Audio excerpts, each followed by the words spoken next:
Another thing on the money, speaking of money, I mean, we're not just paying, we American taxpayers are not just paying for, the medical care, food stamps, housing, education, cash cards, transportation into the homeland.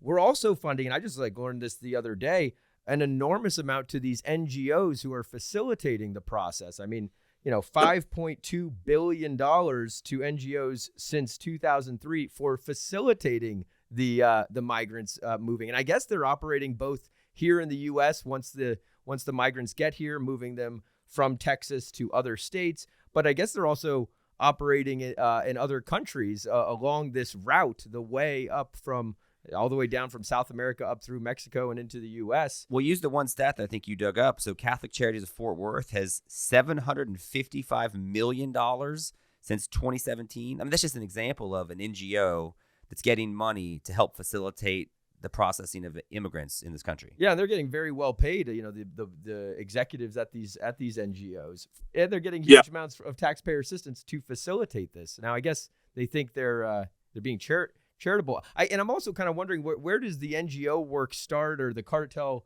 work end? I mean, if they're working in other countries, I mean, I know we don't have evidence the NGOs are working with the cartels, but where does the handoff occur? I guess maybe at the border. Do you see them a lot in working at the border like that?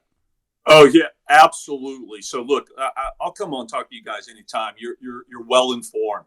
The NGOs is one of the biggest areas where I get the most frustrated, and that the most American people, again, this is another significant area where they're being lied to. This is also where I say our nation's compassion has been hijacked, right? And I call what the Biden administration is doing with the NGOs a Ponzi scheme, because Secretary Marcus, again, just one of many reasons he should have been impeached, is that he blatantly lies to American people. He's asked, oh, no, we don't fly illegal aliens throughout the United States. It's a complete BS lie. Well, the border is secure.